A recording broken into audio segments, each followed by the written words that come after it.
車多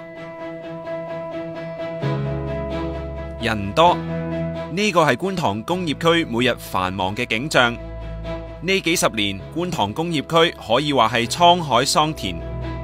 50年代，政府填海建地；60、70年代，工業起飛，工廠遍地開花；80、90年代後，國內改革開放，工廠北移，工業區開始丟空。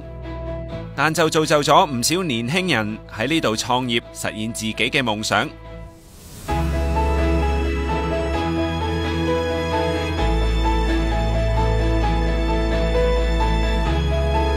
我係哈咪張，我喺觀塘工業區整macaron嘅。2年幾以嚟，每日一早26歲嘅 Hammy 都會返嚟駿業里工廈呢個小小空間開始做餅。我仲記得咧嗰陣時，我第一單生意咧係我一個做 part time 嘅舊同事同我訂咗10粒香芋味嘅macaron。Hammy 嘅macaron好多都係卡通造型，款式新奇。呢2年喺市場闖出名堂。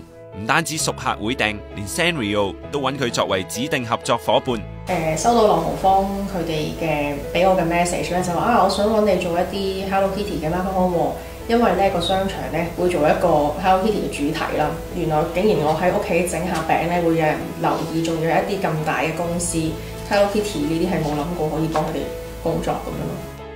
其實 Hammy 最初嘅夢想唔係 macaron， 佢幼稚園已經學琴。中3考到8級，但中學時代同同學一齊整餅，發現麵粉、生油、糖可以變出咁多味道，覺得好神奇，從此愛上。2年前自己租個工廈單位，一手一腳建立自己嘅烘焙事業，但係當中捱咗唔少鹹苦㗎。當時做到好忙咧，試過係做到病咗、發燒啦，喺街暈咗咁樣咯，於是又做唔到嘢，要返屋企瞓咁樣咯。佢開始減少生產，開班授徒增加收入，俾自己有時間休息，亦都可以繼續追尋做餅同埋音樂2個夢。我自己嚟講，我真係好真心中意做餅咯，而家，因為呢個行業係真係辛苦嘅。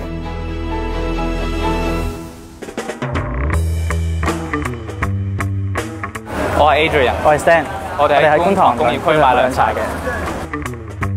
每日煲茶、沖茶、倒茶，全因為做藥房嘅爸爸教落，做生意都可以幫人，但係辛唔辛苦㗎？都辛苦㗎，每日都經過好多即係日曬雨淋啦。以前都呢個係十字路口咁樣，車又多啊，其實呢啲廢氣都好唔少㗎。Adrian 同 Stan 係兄弟，去過美國留學，回流翻嚟本來做會計，但點解放棄薪高糧準嘅工作，而喺街上面捱呢？翻嚟香港之後，我喺 Big Four accounting firm 都做咗幾年時間啦。我見我啲同事都做到5、6、7雙啊，咁每日都翻10幾個鐘，好辛苦。咁我心諗，不如我屋企做藥材鋪嘅喎，我可唔可以出嚟自己開一間涼茶鋪呢？咁樣佢哋用最靚嘅藥材，每日新鮮煲涼茶，24味去濕茶、五花茶、羅漢果茶、感冒止咳茶，慢慢贏到口碑。可惜租金佔咗成本嘅60%，再加租，怕姐做唔落去啦。